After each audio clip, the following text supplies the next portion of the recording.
সমাজের নানা স্তরের মানুষের ভাষা সমাজবিজ্ঞানে আলোচনা করা হয়। যখন দুটো ভাষা পাশাপাশি অবস্থান করে তখন মিশ্র ভাষা তৈরি হয়। মিশ্র ভাষা হিসেবে পিজিন ও ক্রেওল ভাষা পাওয়া যায়। এখন প্রশ্ন, পিজিন ভাষা কি? ইংরেজি বিজনেস শব্দটি চীনা ভাষায় হলো পিজিন, আর তার থেকে এরকম বিকৃত উদাহরণের ইংরেজি ভাষার নাম হয় পিপিন ইংলিশ। প্রধানত ব্যবসা বাণিজ্যের জন্য যখন দুটি ভিন্ন ভাষাগোষ্ঠীর লোক দুটি ভাষার মিশ্র রূপ ব্যবহার করে তখন তাকে পিজিন বলা হয়। সারা পৃথিবীতে বেশি কিছু পিজিন মূলত ব্যবসা বাণিজ্য কেন্দ্রগুলিতেই গড়ে উঠেছে। এটি দ্বিতীয় ভাষা বা L2 হিসাবে ব্যবহৃত হয়। পিজিনকে যোগাযোগের ভাষা বলা হয়, মাতৃভাষা হিসেবে সাধারণত ব্যবহৃত হয় না। পিজিনের এলাকা সীমিত এলাকা, তার শব্দ ভাণ্ডারও সীমিত। এই ভাষার ব্যাকরণ সরল।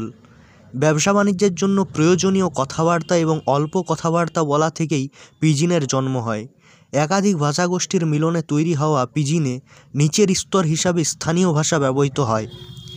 একই ভাষা সম্প্রদায়ের লোক কখনো নিজেদের মধ্যে পিজিন বলবে না। সাম্রাজ্যবাদী শক্তির উৎস থেকেই অধিকাংশ পিজিন তৈরি হয়েছে, তাই ইংরেজি, ফরাসি, পর্তুগিজ, ওলন্দাজ এই সব ভাষার ভিত্তিতেই অধিকাংশ পিজিনের উদ্ভব হয়েছে। সিঙ্গাপুর, হংকং, সাংহাই প্রভৃতি বন্দরে চীনাদের মুখেই ইংরেজি ভাষা এই পিজিন তৈরি করেছে। এর নাম পিজিন ইংলিশ।